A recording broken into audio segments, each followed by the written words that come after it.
This is another one of those videos that I've been meaning to do for ages, and for a number of reasons. And there was only one reason that I didn't, but it was a biggie, because I had to actually play Silent Hill HD Collection to capture the footage. Now, first reason is I think that kind of as a society, an internet society especially, in our rush to kind of point at failures and laugh, we sometimes rush past some of the picking apart the failure and learning about it in our rush to have repeated jabs to throw at something. And case in point, I think this game, there were a few really good analysis videos, but they analyzed a few specific parts of the game and had their takes on it.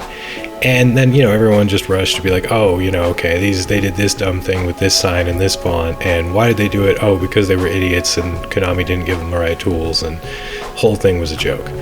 And so, and then everyone else is rushed to repeat those. So I just kind of wanted to go a little deeper and do my own take on some of these things and look at each of these bad decisions and say, okay, now why did they do this? If you were the person sitting there and you were tasked to do this thing, why would you do it this way? Why on earth would you do it this way? And not just, the answer not just being because they were idiots. How could rational people look at this and make these decisions? Now, the other reason I want to do this video is because years ago in a blog article, after having only played the PS3 version, which got an additional patch that resolved even a lot more issues, I said a foolish thing that although this was far from perfect, compared to buying the PS2 versions on eBay, someone might consider buying this collection on sale in order to experience this game. And let me just say that that was way too positive for a lot of people, and especially folks who had paid good money for the Xbox 360 version, which is much, much worse. And so I'd always meant to be like, okay, let's see how bad this Xbox 360 version is. Like, let me subject myself to this and penance myself for what I've said. And yeah, let me just say it took me a while to do this self-imposed penance, but now that I have an Xbox Series X and I can upscale it to 4K right there on the system and take all the ugly out into the light of day, well, I'm doing it. And so last little note before I get started, my comparison screenshots are taken from the PS2 version running on a fully hardware backwards compatible PS3, and then I took a few shots from the original Xbox version running with 720p and widescreen mods on a soft modded Xbox, so that I could capture both at 720p, which was the best I could do on native hardware, so that it was still not emulated and what it really would have looked like on those systems, just in the best quality I could get to compare to this. So without any further ado, let's tear this nasty, old, much beaten, dead horse carcass apart again and look at why it is so awful and one of the worst ports ever made by pretty much every opinion of anyone who's ever looked at it. Oh boy, this is going to be both fun and horrifying. And because we're here to really subject ourselves to the full pain and look at all of the bad decisions, we're going to play it with the new voices, and I'm going to have to do a segment where I talk about that. Now, I won't go into it very much because I think I pretty much share the same opinions as everyone else, and I don't have that much to add, but there was one little funny thing I noticed when I was comparing the game's credits and the fact that there were some new music sequences. So yeah, let's, with no further ado, let's subject ourselves to the pain. I said I was going to talk about the new voices, so let's do it quick and right at the beginning, since I'm going to have to talk more about it on Silent Hill 3. The reason you don't see much of that game in videos about this collection is because you have to play it with new voices, so well, I'll have a lot more to say. But anyway, after a lot of thought and a lot of trying to really remove my biases as someone who played the original version from day one, loved the original voice cast, came to think of those voice actors as the characters, trying to as much as I could divest myself from all of that and stand back and be objective, I've boiled it down to one word, and I have to say misguided. It's not that they're bad voice performances or that any of these are bad voice actors at all. They're some of the best voice actors in the industry, period. But it's very much like the direction they were given was misguided and unnecessary. The additional emotional inflection they added to certain lines, the slightly different takes on things. Now, it's possible that the actors were left in a vacuum, which is, I'm going to say that a lot about other things in this game, is where I think people were left unsupervised and without clear guidance from someone who was very, very familiar with the original games. But I often think that even the actors themselves probably would have improvised something better in a lot of these parts, but that, it's just someone on this team was a fan of the original game. And, it's just one of those things where fans, it's like a lot of fans they'll say, oh, this is how I would remake the game, and I have all these brilliant ideas, and it would be so much better like this. And anyone else but them looking at that, you're just like, no, I don't think that's necessary. Like, I like this part, I like that part, but I don't like that thing. That's not necessary. And it's like, there was some of that with like, oh, well, let's reinterpret this scene this way, or what if there was a little more of this in your voice. And I don't want to say it's like a George Lucas level of uncomfortable, but it just, the sort of unnatural, deranged performances of the original cast versus the just kind of depressed and sad performances of the new cast are kind of odd. Now, I do want to point out real quick one thing that they did better. It's honestly a little bit hilarious that this is the one thing that I can actually nitpick as a compliment for the new voice performance, even though it was done by total professionals. And that is that this radio conversation, or this recorded message from Mary, if you listen to it on really good headphones and turn it up, it actually reveals way too much in the original version. And in the trailer for the game early, it gave away almost the whole plot of the game. And so it's actually even a little bit harder to understand in this version, which I would say is an improvement, because hey, it doesn't spoil the plot at the beginning of the game, that's one of the biggest flaws in this game, is there's way too much foreshadowing. And so props on you, Hijinks. Good job on that thing. Bringing us back to the observation deck, one thing that a lot of people have complained about here is that Hijinks changed the image, the flat background image that is for the lake here, for Toluca Lake. Now, I just want to point out that there's a really good reason for that. In the original game, made by the holy Team Silent, the picture actually repeats in the middle of the screen, and if you look at it carefully or view the game upscaled to higher resolution, you can see that the picture stops and repeats itself in the middle of the screen. Another big flaw? It's a daytime picture with people out in sailboats. If James was in the fog world, he would not be seeing people out in sailboats, and it kind of wrecks the atmosphere. And I think they just figured, oh, no one will view it in high resolution, so we don't have to worry about that. But, I mean, come on, it's actually an improvement. I hate to say it, but it is. Now, let's just start out by doing our first road texture examination. Now, as we look at these road textures, there's something that I'm going to point out, and that when you take a texture and you try to make it higher resolution, it's like most people who have ever made a game before understand this, but you have to make it stretch out more, or you have to change the size of the tiles, otherwise you're going to lose a lot of the detail. And that's what's actually going on here. The cracks in the road still exist, and a lot of the same stuff is still there. It's just the problem is that it's too small of tiles and it's being filtered too much, so you can't see it. And so the roads look almost completely bland after the person redid the texture, and they must have just been completely inexperienced and not realized that would happen. Now, our other big thing here is the distances have been slightly fixed, I guess you would say. In the original version, there were ridiculous distances between Paleville and Old Silent Hill, which doesn't make any sense because they're supposed to be right next to each other. And also, Brahms was shown as being 265 miles away, which is absolutely ridiculous if Sybil had, just popped over from Brahms in the first game, because that would, be hours. And it's also shown in later games like Silent Hill Downpour that Brahms is only about 15 miles away. So besides the fact that Paleville and Old Silent Hill are the exact same distance away, which doesn't make sense, this is actually an improvement, I have to say. I would be remiss to do a video like this and not talk about Silent Hill's most important graphical feature, the fog, which sadly is represented the worst in this version compared to even any of the other ports. Now, the main reason that the PS2 fog looks so much better than all the others is because the PS2 actually had hardware support for something that was considered fairly outdated at the time, which was various distortion effects for sprites or flat textures. And so, although this was intended to do old school 2D games, a lot of developers actually used this in 3D games to create really interesting effects, like the way the fog objects, which are actually flat textures, are twisted and distorted so that they look like moving tendrils of fog in the PS2 version. Now, comparing this with the Xbox version, it uses a similar solution to what's done here, where they're just basically squashed and stretched, and it can bow tie them, are the only effects that DirectX is able to do.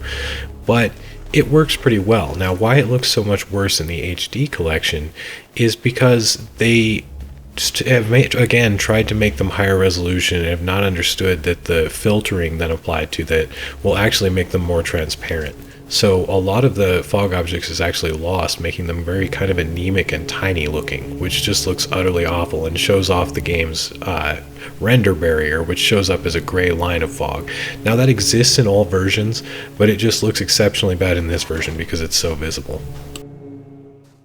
Another effect that doesn't show up quite as often, but is especially awful in a later part of the game, which I'm sorry I didn't have the stomach to make it to, is the water. Now, this is another one of those where on the PS2 it was a hard-coded effect, and it was actually another one of those where it was a flat object that was being distorted and having a ripple effect created. It looked relatively realistic and actually worked well in all the scenes where it was used.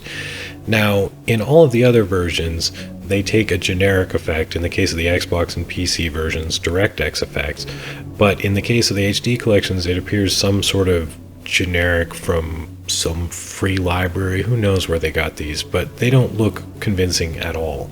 It's just a really, really basic, I think it's like a vertex wave effect, but honestly, it looks worse than early World of Warcraft screenshots. And it just doesn't function at all, and in the part later where you're in the boat, it looks absolutely terrible. Now, this is another one where they did a similar thing to what was done in the Xbox and PC versions, but it ended up looking even worse because the effect they used just doesn't work and no one went back and fixed it. I'm not going to look and point and laugh at every one of the really bad texture changes, but I have to point out the Comic Sans sign, so I'm just going to show what the original is supposed to look like and leave it at that, and you can make your own judgment. Yeah.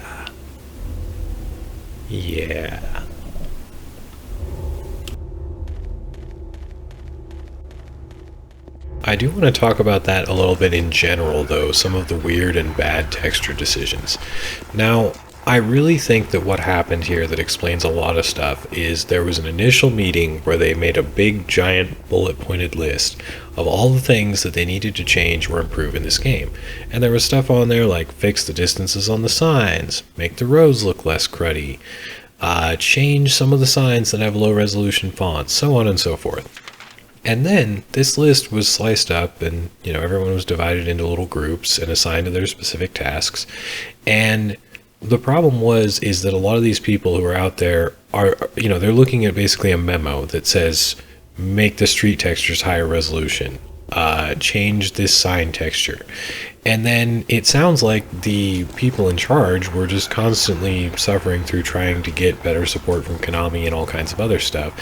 And so why there are these just random, really bad texture choices honestly has to come down to an artist who hadn't played the game and is just looking at this little memo that says, increase the street texture resolution, make a higher resolution font for this sign, and this sign, and change the distances on this sign. And they're looking at that and they're like, oh, okay. And they did literally that.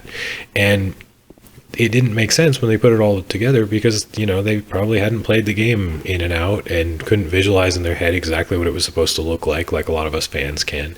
And that's how you get a sign with Comic Sans on it in Silent Hill, which I don't think that's exactly Comic Sans. It's some variant or something. But, I think that's where a lot of this comes down, is that they weren't doing the street texture and then putting in the game, looking at it, trying it out, messing with it. It was just they took a texture, they made a higher resolution version of that texture, they put it in the assets folder, they moved on to the next thing on the list.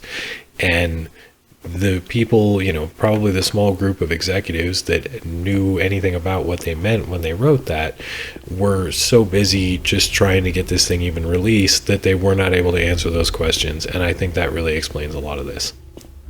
Now, while we're running around out here, I just wanted to do a little more on the streets because you can see it really well here that it's actually hard to notice when playing this on an Xbox 360 at 720p, but when everything is actually scaled up to 4K on the Series X, you can see that these are actually, they did take the original textures and redraw them as higher resolution. They just, again, had no concept of what the contrast and appearance of these was going to look like once they were filtered in the game, and you just don't see any of it. You can barely see the cracks in the street because they're incredibly tiny, and all sorts of details are just completely lost. So it's just kind of an unfortunate thing of that. I think with a little bit of a larger picture and a tighter hand on the wheel of the people in charge of this project, they could have really fixed a lot of this stuff. The problem is it's just, everybody was rushed, everybody had little direction, and that's honestly how you explain stuff like this happening.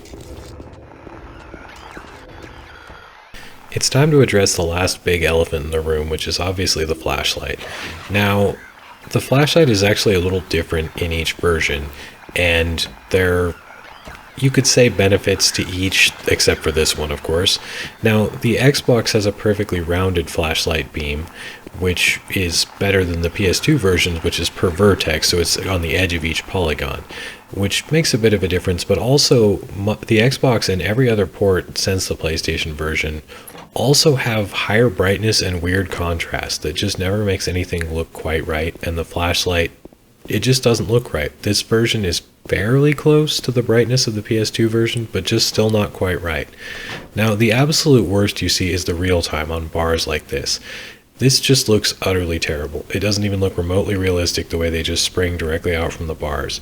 Now, for comparison, let's look at it on the PS2 and the Xbox. You can see that, the Xbox, it's a round flashlight beam, and it's very bright, but both of them look much more realistic, the PS2's being soft and the Xbox being well defined.